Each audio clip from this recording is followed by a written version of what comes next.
महज एक हफ्ते की लड़ाई में ही सीरिया के राष्ट्रपति बशर अल असद का किला ढह गया और हयात तहरीर अल शाम यानी HTS ने दमिश्क पर अपनी फतह घोषित कर दी।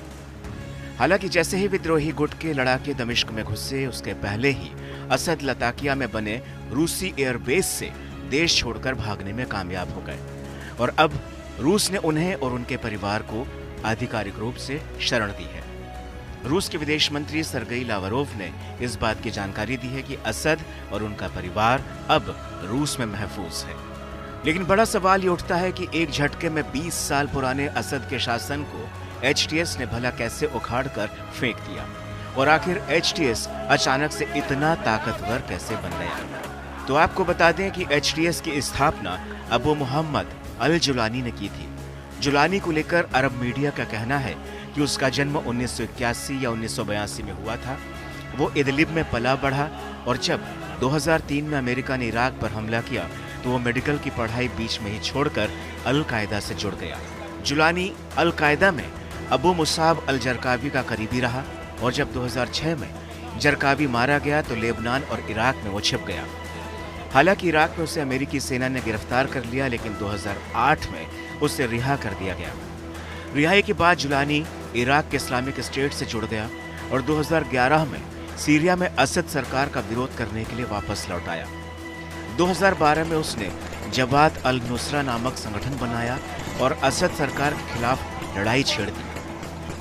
आपको बता दें कि अल नुसरा ने लंबे वक्त तक इदलिब पर कंट्रोल रखा और 2016 में अल नुसरा ने अल कायदा से दूरी बना ली और फिर उसने 2017 में कुछ अन्य गुटों के साथ मिलकर हयात तहरीर अल शाम यानी HTS संगठन बना डाला। HTS में कई छोटे बड़े विद्रोही गुटों का विलय किया गया, लेकिन न्यूज एजेंसी रॉयटर्स का कहना है कि सीरिया में सबसे ज्यादा ताकतवर HTS के अलावा अमेरिकी समर्थित कुर्द और तुर्की समर्थित सीरियन नेशनल आर्मी है। सीरिया के उत्तर पश्चिम इलाके में HTS का दबदबा है, वहीं उत्तर पूर्वी में कुर्द लड़ाकों का कंट्रोल है, जबकि सीरियन नेशनल आर्मी का प्रभाव अलेप्पो और इदलिब इलाके तक ही सीमित है।